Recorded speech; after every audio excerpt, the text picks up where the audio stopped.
안녕하세요. 오늘도 사연살롱을 찾아주셔서 감사합니다. 저는 지방에 살고 있는 40대 초반의 돌싱이에요. 서울에서 살다가 새로운 마음으로 다시 시작하려고 지방으로 온 게 벌써 4년도 넘었네요.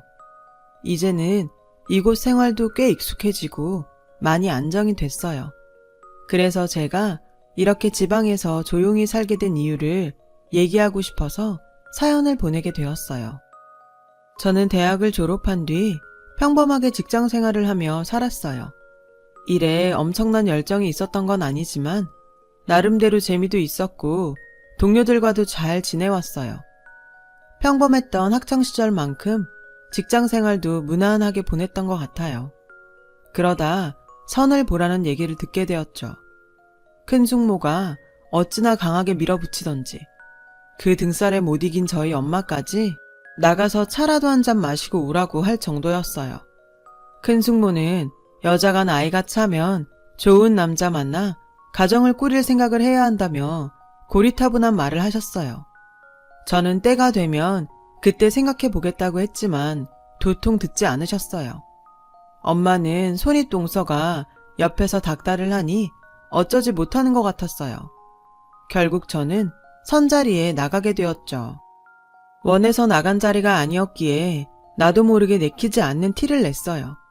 그럼에도 이 남자는 굉장히 유연하게 대처하며 끝까지 예의를 지키더라고요. 그 바람에 저는 좀 미안해졌죠. 그는 형과 함께 작은 사업을 한다더군요. 규모는 작아도 내실이 탄탄한 회사였죠. 대화를 나눌수록 사람이 진솔하고 사려 깊은 모습이 인상적이었어요. 그래서 솔직히 좀 끌렸어요.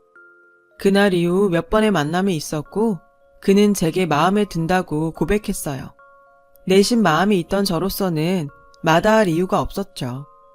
그렇게 우린 본격적으로 사귀게 됐어요.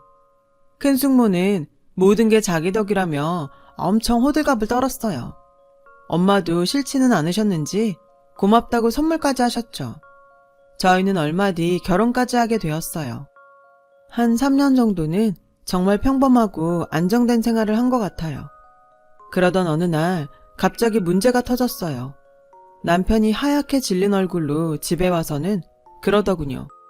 어떡하지? 문제가 생겼어. 형이 수금한 돈을 들고 잠수를 탔어. 그럼 어떡해?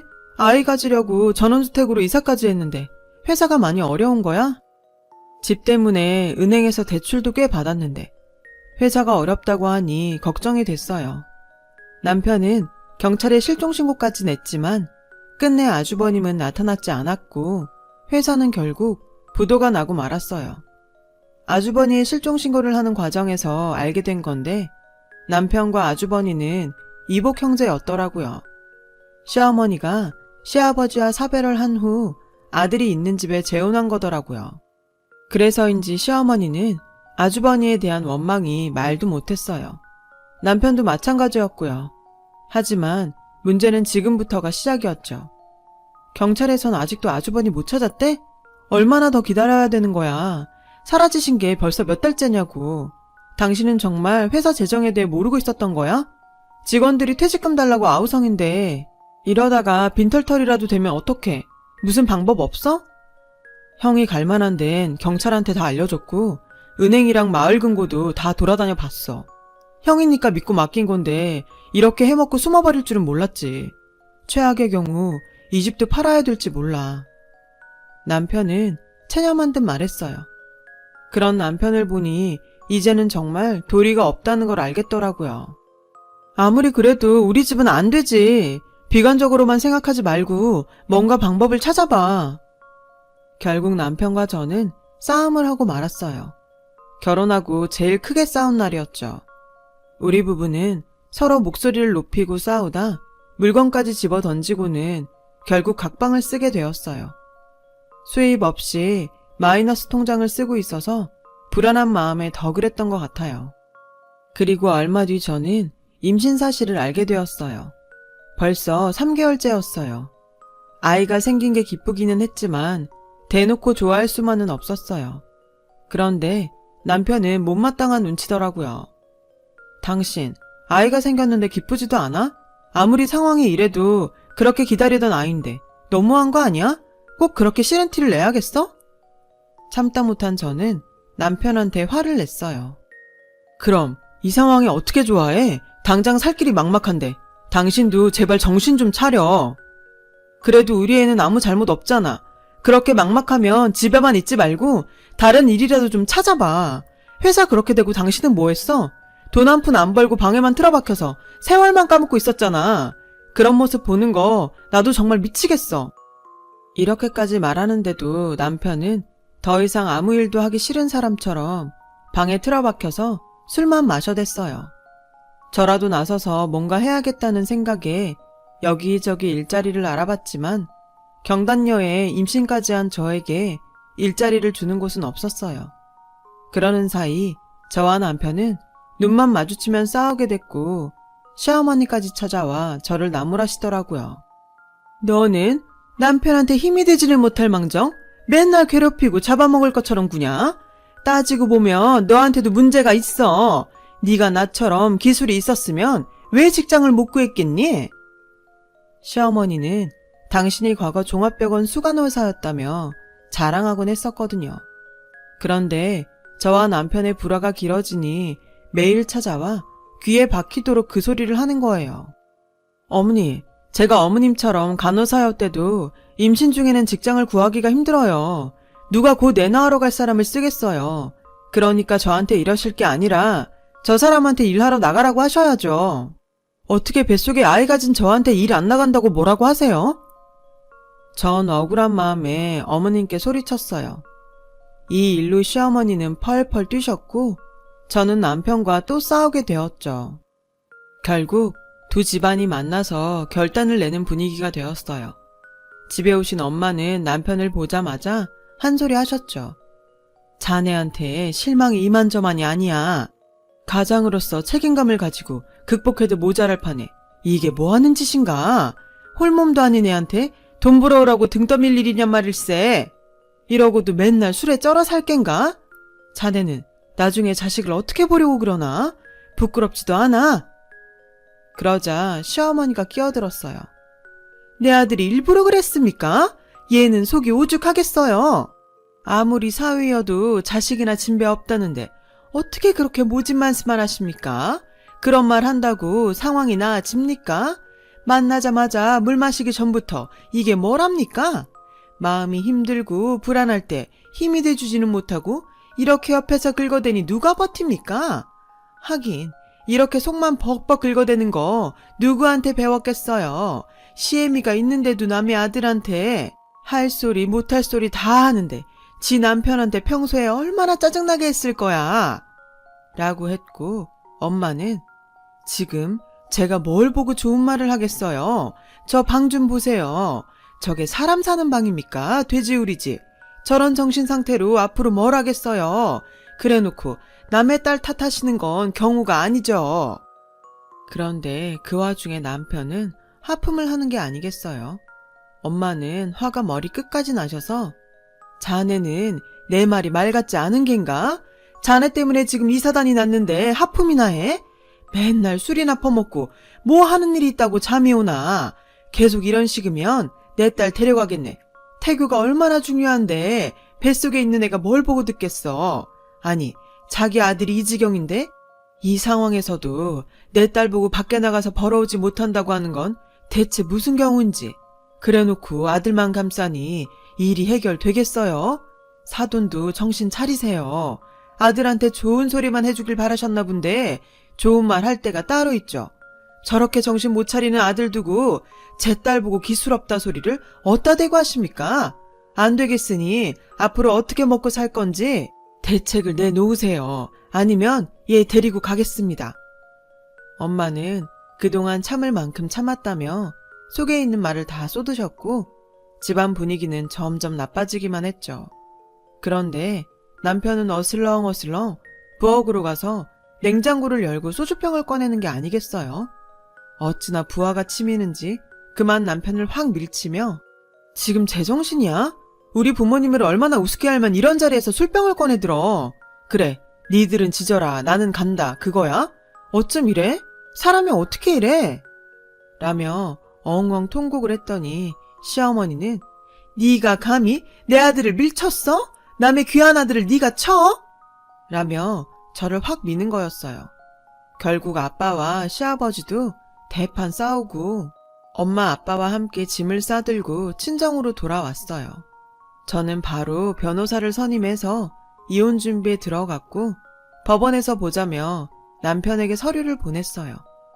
이혼 서류를 보내기 직전에는 꼭 제 인생이 실패한 것 같아서 너무 속상하고 억울한 마음에 눈물을 쏟기도 했죠. 남편은 서류를 받자마자 제게 전화를 해서 만나자고 하더군요. 일이 이렇게 커질 줄 몰랐어. 내가 미안해. 만나서 뭐 어쩌려고. 이왕 이렇게 된 거 각자 잘 살자고. 남편도 남편이지만 시어머니한테 받은 상처도 컸어요. 하지만 남편은 저희 집에까지 찾아와서 자기가 잘못했다며 사정을 하더군요. 이게 뭐 하는 거야? 지금 장난해? 아니야, 선아야. 내가 잠깐 미쳤었나 봐. 나는 이혼은 정말 생각도 못했어. 정말 한 번만 나 봐주라. 우리 살아온 정이 있잖아. 내가 다 잘못했어. 이렇게 빌게. 이거 정말 늦은 거야. 사과를 하려면 저번에 부모님 찾아왔을 때 그날 정신 차리고 잘하겠다고 했어야지. 어머니랑 당신 우리 부모님 앞에서 어떻게 했는데 이 지경이 되도록 가만히 있다가 잘못했다고 한다고 될 일 아니야. 이미 당신에 대한 신뢰가 바닥이라고. 나만 그런 거 아니야. 우리 엄마 아빠도 그날 당신이 한 행동 보고 얼마나 실망하셨는지 알아? 진작에 정신을 차렸어야지. 일이 다 터진 다음에 이러면 다시 산다고 해도 어디 편하겠냐고. 라고 했고 남편은 형이 그런 식으로 도망갈 줄 몰라서 정말 내 정신이 아니었어. 그건 당신이 봐서 더 잘 알잖아. 그러니까 한 번만 다시 기회를 줘. 당신 말대로 내가 정신 차릴 수 있게 시간을 줘. 라며 무릎을 꿇더군요. 그 모습을 보니 저도 마음이 혼란스러웠어요. 원래 나쁜 사람도 아니었고 잘 되던 사업이 이복형 때문에 갑자기 무너졌으니 힘든 것도 이해는 했지만 이혼 준비 중에 남편과 시어머니가 보여준 정 떨어지는 태도는 정말 상상 이상이었으니까요. 남편은 자기가 정말 정신이 나가서 그랬다며 매일 찾아와서 무릎을 꿇고 빌었고 저도 마음이 약해졌어요. 당신이 정 그렇다면 우리 부모님 의견도 들어볼게. 부모님이 이해하신다면 나도 다시 생각하고. 부모님은 처음에 반대를 하시다가 남편이 계속 찾아와서 눈물로 사과를 하자 그제야 마음이 풀리셨어요. 남편은 엄마가 말한 대로 앞으로 어떻게 살 건지 계획서와 앞으로 잘하겠다는 각서를 썼고요. 시어머니와도 화해를 하게 됐죠. 물론 마음속에 시어머니가 했던 말들이 박혀 있었지만 내 아이의 할머니가 되실 분이니 잘 지내는 게 좋은 거지. 그런 생각을 하며 지내게 되었어요. 남편도 선배 직장에 나가서 일을 하게 됐고요. 그러면서 저는 임신 8개월 차에 접어들었어요. 남편과 저는 출산 전 마지막 태교 여행을 계획하고 3박 4일 일정으로 지방에 가기로 했어요. 제가 운전하기가 힘들어서 남편 혼자 운전하는 게 힘들 것 같아서 기차를 타고 가자고 했지만 남편은 한사코 괜찮다더군요. 남편은 원래 차에 대해 다른 남자들보다 더 박식하고 운전하는 것도 좋아하긴 했어요. 워낙 차 모는 걸 좋아하는 사람이라 그러려니 하고 자동차로 여행을 떠나게 됐죠. 저희는 중간에 휴게소에서 쉬면서 맛있는 것도 먹으며 천천히 갔어요. 우리 호텔 빨리 안 들어가도 되지. 여기 조금만 더 가면 진짜 괜찮은 저수지 있거든. 잠깐 보고 가자. 저는 목적지에 빨리 도착해서 호텔에서 쉬고 싶었지만 이때가 아니면 또 언제 보랴 싶어서 그러자고 했죠. 저수지는 남편 말대로 경치가 정말 좋았어요. 잠시 바람도 쐬고 구경도 하고 사진도 찍은 후에 다시 출발하려고 차에 올라탔는데 남편이 잠깐 화장실 갔다 오겠다며 기어를 중립으로 해놓고 차에서 내렸어요. 저는 답답해서 벨트를 매지 않고 남편을 기다렸죠. 그런데 차가 슬슬 움직이기 시작하는 거였어요. 제가 놀라서 돌아보니 남편이 놀라서 뛰어오는 게 보이더라고요. 차는 점점 더 빠른 속도로 저수지를 향해 돌진했고 저는 너무 무서워 어쩔 줄을 몰라 소리만 쳤어요. 여보, 나 좀 살려줘. 어떡해. 차는 순식간에 물속에 처박혀 들어갔고 저는 정말 간발의 차이로 차 문을 열었지만 물에 빠졌고 남편이 울부짖으며 저를 흔들고 정신 차리라고 하는데 전 결국 정신을 잃고 말았어요. 제가 온몸의 통증 때문에 괴로워서 겨우 눈을 뜬 곳은 병실이었어요. 제 옆에는 엄마가 앉아있다가 깨어나는 저를 보고 의사 선생님을 부르러 나가셨죠. 의사는 정신이 돌아와서 다행이라며 적극적인 치료를 권했어요. 저는 뭔가 몸에 이상을 느껴서 무거운 몸을 애써 일으켜봤죠. 뭐가 이상한데? 내 배가 왜 이래? 우리 아기 어떻게 됐어? 아기는 먼저 세상을 떠났어. 엄마 말에 저는 제정신이 아닌 것처럼 엄마를 붙잡고 울부짖었어요. 그러자 남편이 시어머니와 들어와서 선아, 정신 차렸다고 해서 왔어요. 미안해. 내가 너무 부주의하게 자리를 비워서 이런 일이 생겼어. 그래도 당신이 무사해서 정말 다행이야. 아이는 다시 가질 수 있으니까 너무 힘들어하지 마. 라며 저를 위로했죠. 어머니는 예전에 간호사여서 자기가 더 잘 돌볼 수 있다고 엄마 보고 들어가시라고 했지만 엄마는 아무리 그래도 어떻게 사돈에게만 맡기냐고 하셔서 두 분이 번갈아 가며 제 옆에 있기로 하셨어요. 남편은 엄마에게 제가 출발 전에 차를 다시 점검했어야 했는데 바빠서 그러질 못했어요. 자동차 사고는 보험 처리될 거고요. 혹시 차에 결함이 있던 건 아닌지 저도 민원이라도 제기하려고요. 선아 말대로 기차를 타고 갔어야 되는데 정말 죄송합니다. 라고 했고 엄마는 자네가 사고 날 줄 알고 그런 것도 아닌데 어쩌겠나. 자네도 많이 놀랐을 텐데 들어가서 좀 쉬게. 라며 남편을 다독였죠. 저도 아이를 잃어서 슬프지만 충격받았을 남편이 걱정돼서 집에 가서 눈 좀 붙이라며 돌려보냈어요. 저는 엄마와 시어머니의 극진한 보살핌으로 조금씩 회복하고 있었어요. 어느 날 어머니께서 너무 걱정 마라. 아파서 그런 거니까 곧 괜찮아질 거야. 잠이 오면 마음 놓고 푹 자야 얼른 낫지.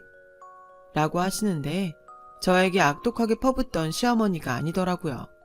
그래도 한 번씩 잃어버린 아이가 떠오르고 울다가 지치곤 했어요. 저를 위해 고생하시는 시어머니와 엄마에게 걱정 끼치기 싫어서 앞에서는 괜찮은 척 했지만 두 분이 자리를 뜨고 없을 땐 베개에 얼굴을 묻고 펑펑 울었어요. 차라리 나도 그때 같이 죽을 걸 하는 생각도 많이 했죠. 그러던 어느 날 병실에 저 혼자 있을 때 보험조사원이라는 남자분이 찾아오셨어요. 정선아 씨 되시죠? 자동차 저수지 사고 때문에 왔습니다. 몇 가지 여쭤보고 싶은데 괜찮을까요?